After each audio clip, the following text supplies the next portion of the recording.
Bonjour à toutes et à tous, je m'appelle Antoine Beneteau et je suis très heureux d'animer Air Open, le nouveau podcast tennis de l'équipe. Nous enregistrons cette émission avant Wimbledon. Wimbledon, le temple du tennis. Qu'est-ce qui rend si spécial Wimbledon ? Pourquoi les génies du jeu le préfèrent aux autres ? Comment ils se préparent pour tenter de dompter le jeu sur gazon ? Tant de questions qu'on se pose pour mieux comprendre la magie de cet endroit et pour tenter d'apporter des réponses, j'ai la chance d'être accompagné par la fine fleur de la rédaction tennis du journal L'Équipe. Nous avons l'homme de lettres mais aussi de chiffres, si vous le suivez sur Twitter, c'est Julien Reboulet. Salut Julien. Salut Antoine. La légende, Vincent Cognet. Salut Vincent. Bonjour. Et notre envoyé spécial à Wimbledon, Quentin Moinet. Salut Quentin. Salut Antoine. Vous êtes dans Air Open. Allez, un peu de silence, les joueurs sont prêts.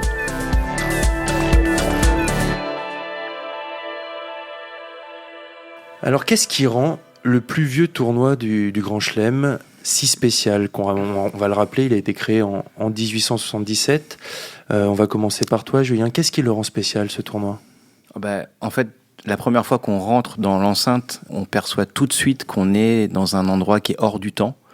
On est accueilli par des gens en uniforme et puis une fois qu'on a pénétré, on voit plein de fleurs partout, on voit de l'herbe partout parce qu'on aperçoit tout de suite les cours annexes. Et ce qu'on ne voit nulle part, par exemple, et c'est un truc qui est assez marquant quand on tourne sur le tennis toute l'année, on ne voit aucune publicité. Et ça, c'est vrai que c'est quelque chose d'assez marquant. Finalement, on est dans un endroit qui est immaculé en fait. Voilà, il y a des fleurs, il y a du vert, il y a du ciel bleu, mais ça, on sait que c'est pas tout le temps. Mais la première impression, c'est ça, on est dans un endroit calme. Toi, Vincent, c'est quoi ton ressenti quand tu pénètres pour la première fois dans Wimbledon ? Il y a les couleurs, ce violet et ce vert, qui plaisent ou déplaisent, mais qui identifient immédiatement le tournoi. On sait qu'on est à Wimb. Il y a le bruit de la balle aussi, qui est différent feutré, par rapport aux autres tournois. Oui, l'impression un peu feutrée, de soft ball. C'est difficile à exprimer, mais le bruit n'est pas du tout le même que le reste du temps sur le circuit. Il n'y a pas de frénésie, je trouve. Je rejoins Julien sur le côté calme et hors du temps. Il y a de la passion, de l'intérêt et de la passion, mais il n'y a pas de frénésie. On n'est pas dans un monde qui speed, qui hurle, qui crie, Et puis, il y a aussi tous ces interdits que seuls les Anglais peuvent inventer, c'est-à-dire obligé de faire un détour de 500 mètres pour traverser une allée de 2 mètres. On explique au monsieur de la sécurité en uniforme que vraiment on est à la bourre et que c'est une urgence de traverser cette allée le plus vite possible. Et il nous répond « I'm afraid not ». Et on sait que c'est pas possible d'insister. Voilà. Mais on va peut-être demander à Quentin. Tu dis qu'il n'y a pas de frénésie, Vincent, mais moi je l'ai déjà vécu en plus. Il y a la fameuse queue, la fameuse ligne des gens qui attendent pour pénétrer dans le stade. Tu as déjà vécu ça, Quentin, toi ? Ouais, sur des centaines de mètres, c'est assez impressionnant.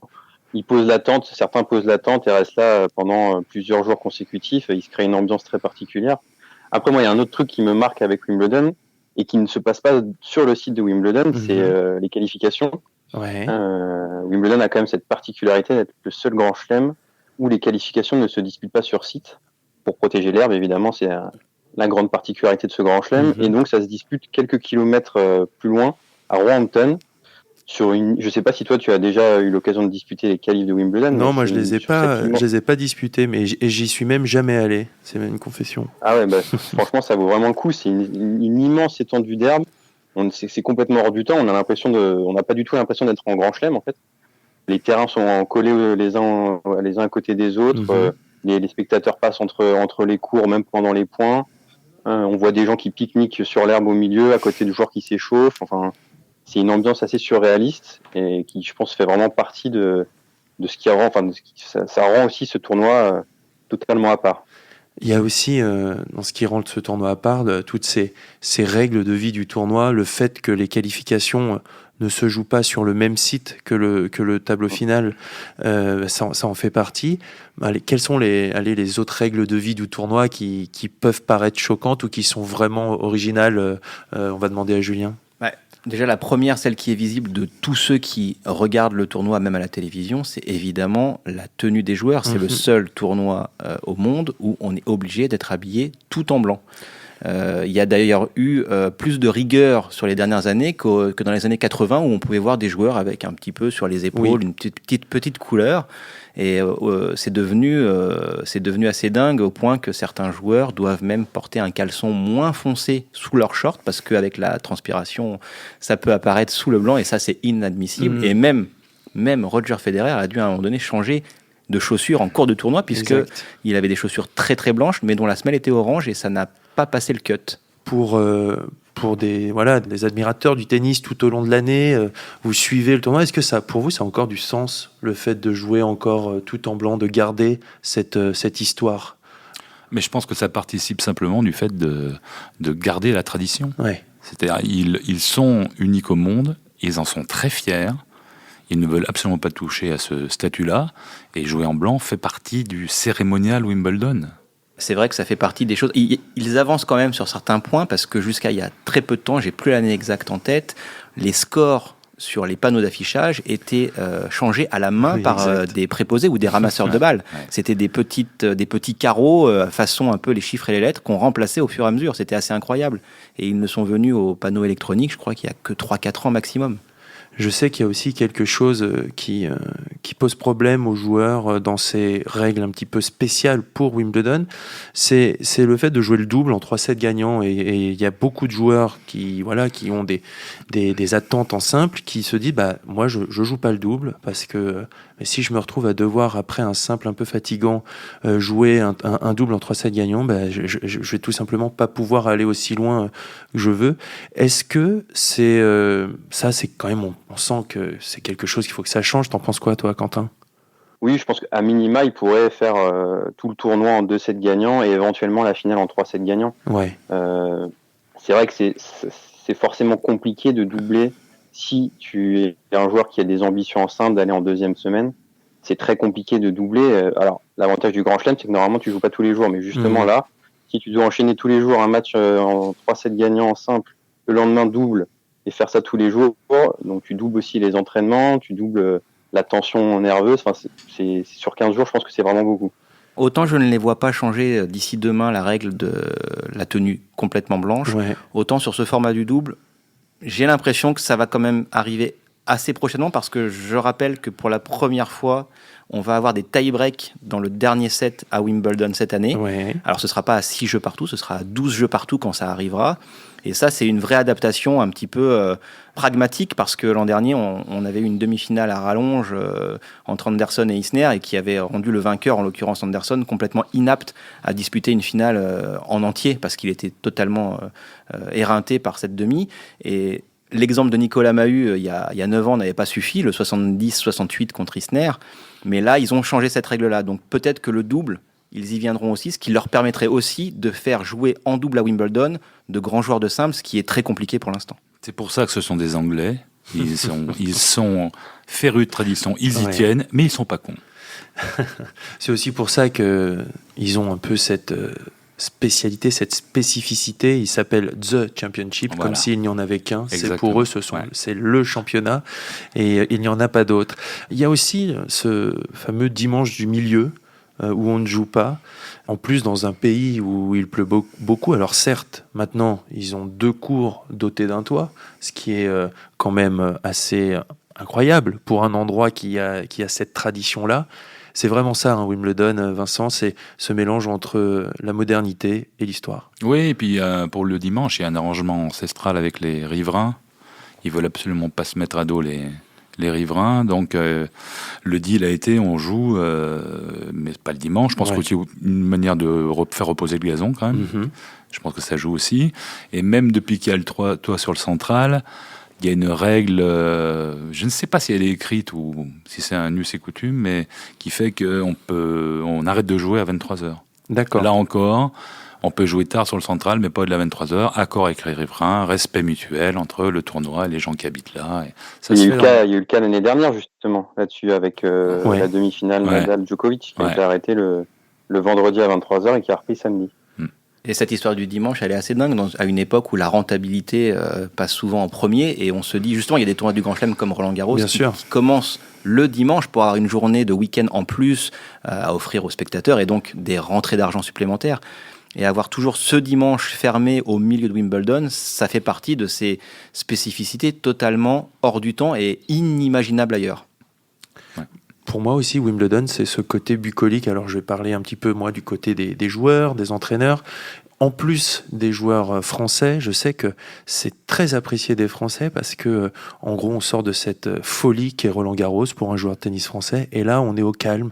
On est dans un village, le Wimbledon Village, où la plupart des joueuses et des joueurs louent des maisons dans ce village. C'est un petit village très sympathique où il y a des petits cafés.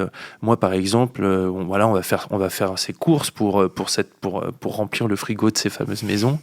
Et moi, j'ai vécu cette scène où j'ai vu Raphaël Nadal faire ses courses dans un mini supermarché, comme tout le monde.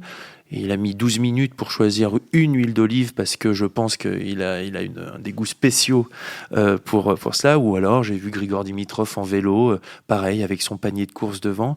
C'est ce côté-là de Wimbledon qui est quand même le tournoi le plus prestigieux du monde.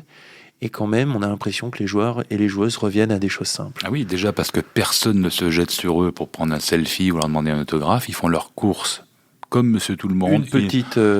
pardon, je te coupe. Ouais, les perches à selfie sont interdites dans le stade de Wimbledon. Je te laisse continuer. Merci Wimbledon, bravo Wimbledon. C'est vraiment un tournoi fabuleux.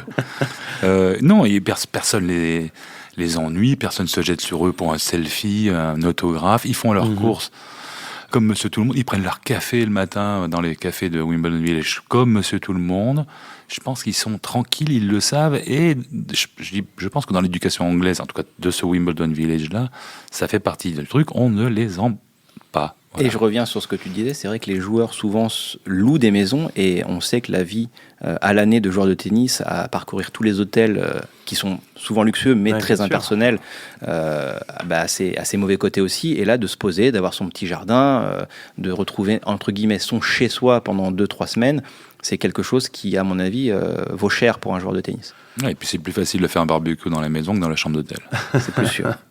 Et puis surtout, on arrive aussi à un moment de la saison, la moitié, où mine de rien, les esprits commencent à être fatigués, où même les corps commencent à être fatigués.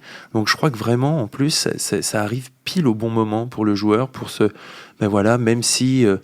les résultats peuvent être moyens, parce que si on maîtrise pas le jeu sur herbe, les résultats peuvent être moyens. Eh bien, c'est une période qui fait du bien à la joueuse ou au joueur de tennis, je trouve.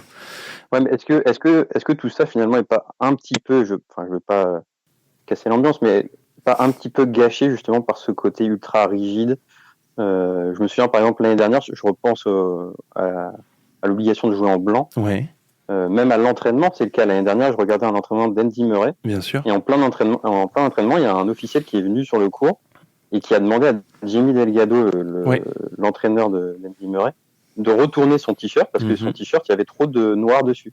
Et donc, Jamie Delgado s'est mis torse nu sur le court, sous le regard amusé de son joueur. Et il a mis son t-shirt à l'envers pour pouvoir continuer la séance. Ouais, un petit peu exagéré, je trouve. Ouais, t'as raison, Quentin. En fait, il faut savoir qu'avant le début du tournoi, chaque joueur a le droit à une demi-heure sur les terrains de match de Wimbledon. Les têtes de série, c'est 1 heure. Donc c'est pour ça, c'est bien pour un joueur non tête de série de se mettre avec un joueur tête de série. Comme ça, il a plus de temps. Et on doit être tout en blanc à l'entraînement, même les entraîneurs, et moi aussi ça m'est arrivé, donc j'avais un t-shirt blanc, mais mon équipementier de l'époque avait un signe trop gros dessus, et il a fallu effectivement que je le retourne. C'est vrai que parfois c'est un petit peu trop, les extrémistes, je vais oser le mot. Oui, mais alors ça casse l'ambiance ou ça met l'ambiance. Il y a deux façons de voir les choses. Il y aurait plus ça, je pense que ça pourrait finir par manquer, parce qu'encore une fois, il y a que là qu'on voit ces choses-là. Il y a une autre règle qui est toujours respectée à Wimbledon, c'est que le vainqueur du tournoi masculin de l'année d'avant, c'est lui qui va ouvrir le tournoi suivant. Et alors là, la légende dit que personne n'a pu toucher au court central, au center court, avant ce premier match. Et en fait, c'est pas tout à fait vrai, parce qu'il y a un autre truc qu'on ne voit qu'à Wimbledon, c'est que 2 jours avant le début du tournoi, le samedi, si vous avez la chance d'y passer, dans l'après-midi, vous allez voir 4 dames, pas forcément toutes jeunes, qui vont faire un double sur le centre-court. Et en fait, ces 4 dames sont tirées au sort parmi les fameux members de Wimbledon, c'est-à-dire les gens qui appartiennent à ce club privé, car on rappelle encore une fois que Wimbledon est un club privé, il y a 565 members. Et donc, chaque année, en fait, 4 dames, parce que normalement, elles abîment moins le gazon que des garçons, font un double dans les conditions réelles, c'est-à-dire avec ramasseur de balles, arbitre, Hawk-Eye, si on fait un challenge, et aucun spectateur, sauf le Royal Box, là où vous voyez pendant le tournoi toutes les célébrités ou tous les aristocrates anglais qui sont là. Et il y a un double, elle joue un set, je crois, simplement, mais on teste tout, en fait. On teste le panneau d'affichage. Une répétition générale. C'est une répétition générale, et ça dure une petite heure grand maximum, et après, évidemment, le centre-court retrouve son calme jusqu'au lundi. 13h. 13h, voilà, toujours 13h. On sait exactement, c'est ce que disait souvent Federer, c'est cool de savoir un an à l'avance exactement à quelle heure je rejoue. Il y a un autre aspect dans ces règles un petit peu spéciales pour ce tournoi, c'est il se dit, et je ne sais pas si c'est vrai, et on va en parler, il se dit que le comité d'organisation de Wimbledon choisit les têtes de série du tableau. On a vu que Nadal s'était un petit peu plaint de ce système ces derniers jours. Julien, tu vas nous expliquer exactement quel est le mode d'attribution des têtes de série. Ça fait 17 ans maintenant, 17 ans, 2002, que Wimbledon ne choisit plus les têtes de série masculines. Jusque-là, il y avait un comité d'attribution des têtes de série et ils faisaient absolument ce qu'ils voulaient. C'est-à-dire que, par exemple, cette année, ils auraient pu décréter Nick Kyrgios, je ne connais pas son classement cette semaine, est 53e. Nous, on estime que c'est un danger sur gazon, on va le mettre tête de série 16. Ils pouvaient le faire jusqu'en 2001 sans aucun souci. Et ils ont créé en 2002 un système de classement qui prend à la fois en compte le classement ATP réel, qui rajoute une seconde fois les points gagnés sur gazon dans l'année écoulée, et qui rajoute encore, et là c'est très british et ça devient compliqué, 75% des points gagnés sur gazon l'année d'avant encore.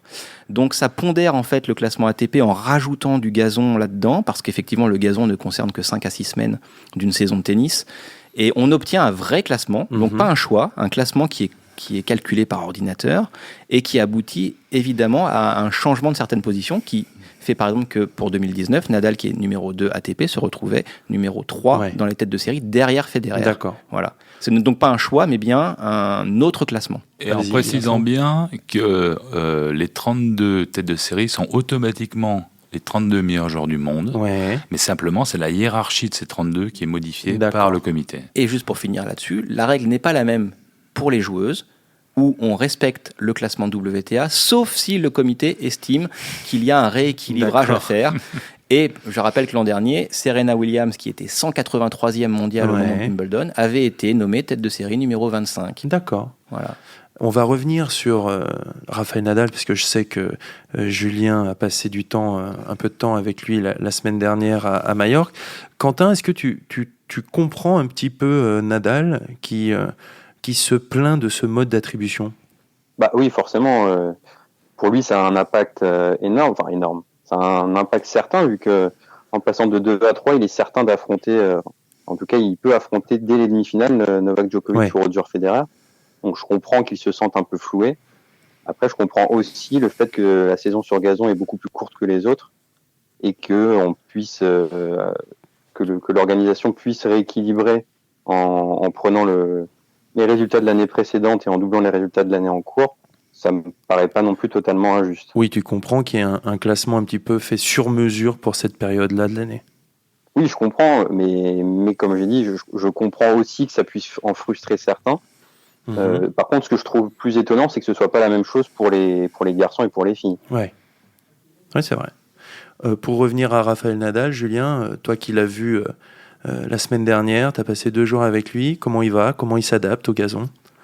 C'était un jour un peu particulier, c'était son 2e jour sur gazon depuis son titre à Roland-Garros, et donc pour rappel, il a la chance depuis 2016 de ne pas avoir à quitter Majorque pour s'entraîner sur gazon, puisqu'il y a un tournoi féminin qui se dispute à 10 km de Palma depuis 2016, et qui lui permet en fait lui d'avoir un cours d'entraînement à disposition. Alors il a tout à fait conscience que le gazon sec de Majorque n'a rien à voir avec celui de Londres, mais ça lui va très bien pour tenter l'adaptation.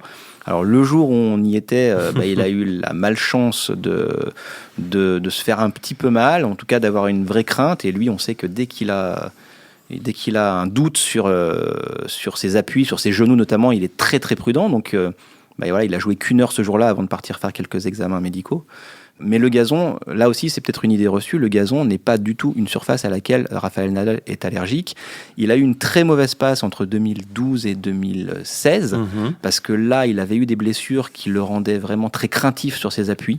Et il explique que, évidemment, sur gazon, il faut vous plier plus, et que donc le genou est mis à contribution de façon différente aux autres surfaces. Mais c'est une surface en fait sur laquelle il s'est senti à l'aise dès le début. Alors est-ce que c'est parce qu'il a beaucoup joué au football quand il était jeune ou pas ? Pourquoi pas ? Mais le seul tournoi du Grand Chelem Junior qu'il a disputé dans sa carrière, c'était Wimbledon. Et il était arrivé en demi-finale directement en 2002, je crois.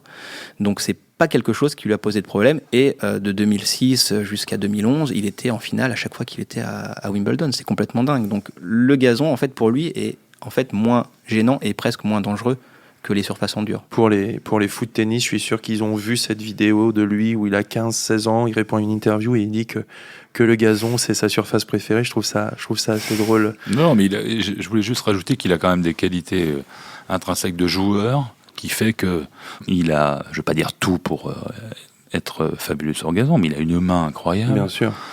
Une très bonne volée. Une très bonne volée. Il a un reverse slice formidable. Je veux dire, il a le jeu de jambes, même si c'est moins extraordinaire qu'il y a 10 ans, ça reste quand même un jeu de jambes hors norme. Il a le sens de l'échange, le sens du jeu. Donc, il a quand même des raisons de se régaler sur gazon. Un petit mot. Le gazon n'est plus du tout le même qu'il y a une vingtaine d'années. Il est très ralenti, en particulier en deuxième semaine, où il y a beaucoup plus de sable, de terre au fond du court. Donc, à mesure qu'il avance, pour lui, le danger principal, c'est presque la première semaine finalement. Oui, bien sûr. Il ne faudrait pas qu'il tombe, par exemple, sur un Kyrgios en feu dans les 2 ou 3 premiers tours, là où il n'est pas encore totalement réglé, et face à un adversaire qui a un gros serveur. Comme ça lui arrive dans le passé, Gilles Muller, des joueurs comme ça, de perdre assez vite, mais sinon, il fait partie des 3 grands favoris de Wimbledon. Oui, tu as complètement raison, et ça me permet de rebondir là-dessus, sur la qualité du gazon et sur le type de gazon. Parce que moi, par exemple, j'ai joué le tournoi Les Qualifs à Newport, où c'est le club du Hall of Fame du tennis. C'est un club très, très traditionnel aussi, et c'est du vrai gazon comme il se jouait à l'époque. Et j'ai aussi joué quelques balles sur le gazon de Wimbledon, et c'est vrai que ça n'a vraiment rien à voir. Il faut dire qu'à Newport, la balle rebondit à peine.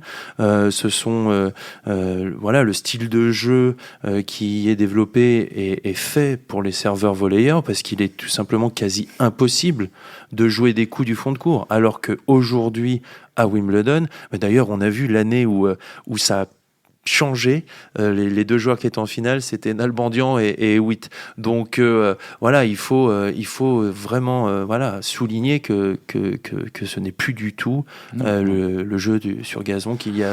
En fait, Wimbledon a œuvré en ralentissant les conditions de jeu, en faisant un gazon qui n'en est plus vraiment un. C'en est un, mais tellement plus ralenti qu'en fait Wimbledon a œuvré à réaliser ce que beaucoup d'organisateurs voulaient, je pense, je ne sais pas pourquoi, qui est d'uniformiser toutes les surfaces. C'est-à-dire que ce soit en dur, en terre ou en gazon, en caricaturant à l'extrême, alors je vais caricaturer, mais en caricaturant à l'extrême, c'est la même surface. Ouais. Je me souviens même d'une phrase d'Andy Murray il y a quelques années prononcée en salle de presse de Roland Garros, et je pense que c'était tout sauf une blague, qui disait, mais le central de Roland Garros, pour moi, je le trouve plus rapide que le central de Wimbledon. Alors, il y avait à la fois de la provoque et le sens de la formule de Murray, mais je pense que ça correspondait aussi à une réalité. C'est vrai qu'avant, il fallait absolument faire service volé sur gazon, et on oublie souvent que Björn Borg, quand il gagne ses Wimbledon, il fait service volé, il n'attend pas au fond comme à Roland Garros.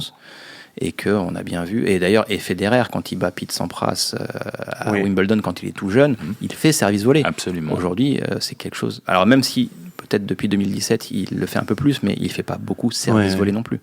C'est quelque chose qui a vraiment disparu, et il suffit de regarder l'état d'usure du gazon pour se rendre compte que ce n'est pas la même qu'avant. On pourrait presque résumer la situation en disant, il fut une époque, avant 2001, où rester au fond sur herbe, c'était un suicide. Voilà. Oui. Voilà, en gros, c'est ça.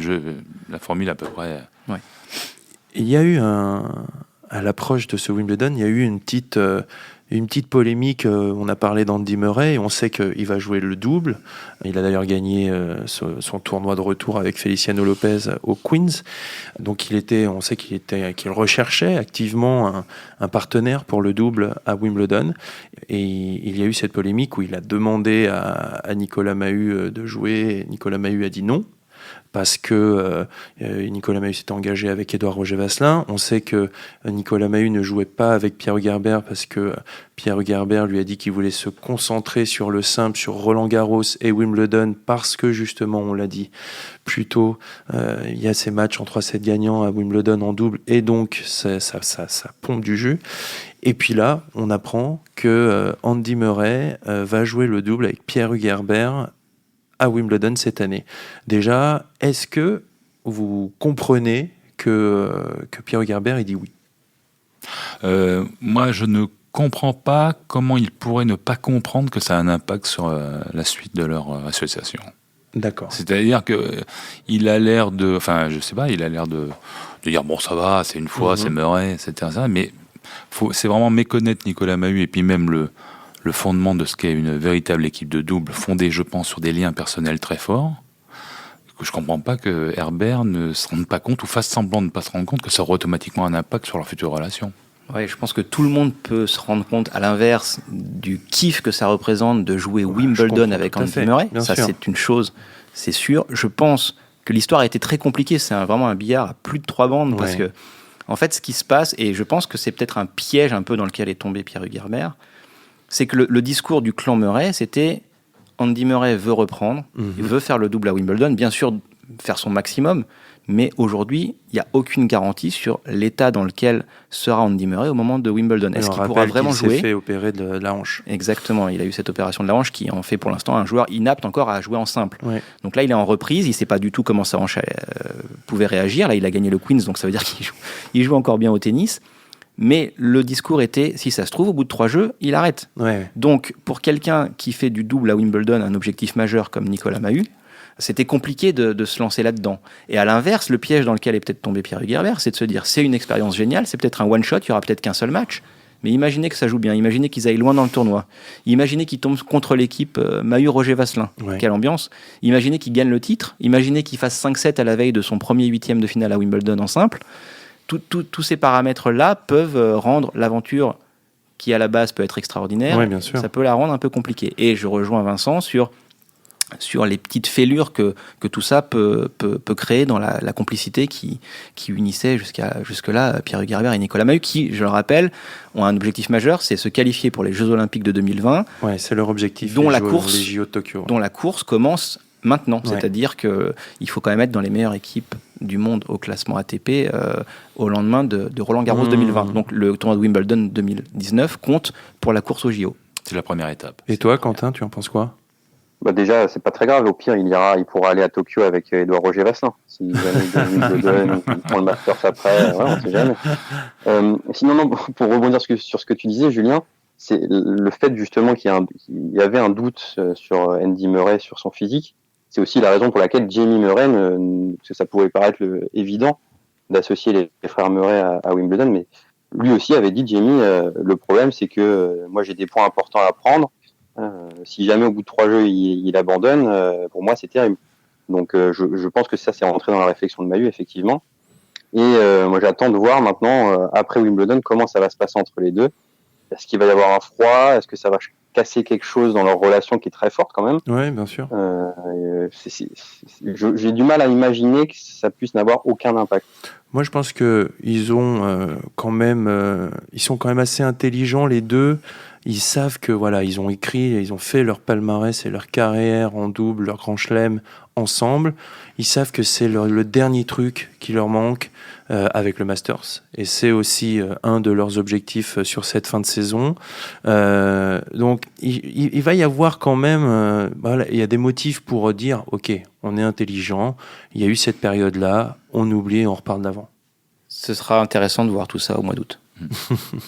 Non, on n'est pas obligé d'être les meilleurs copains du monde pour faire une grande équipe de double. Après, il y a au moins un de ces deux protagonistes de ce double qui est très sensible, très émotif, qui est beaucoup dans l'émotion, etc. Et Est-ce que ça n'aura aucun impact ? Ouais.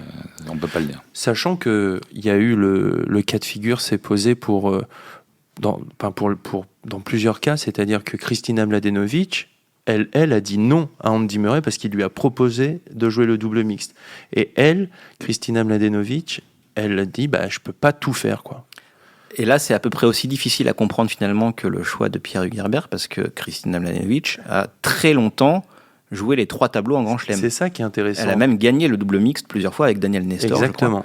Peut-être qu'elle estime que Andy Murray n'a pas le niveau. C'est possible aussi. Faudra lui demander. Non, peut-être pas. Elle est numéro 1 mondial, ne l'oubliez pas. C'est vrai, et plus C'est lui. vrai. Oui, c'est vrai. Ouais. D'ailleurs, c'est assez fort. Il faut le souligner. On touche à la fin de ce premier épisode de Air Open. Merci tous les 3. Merci Vincent.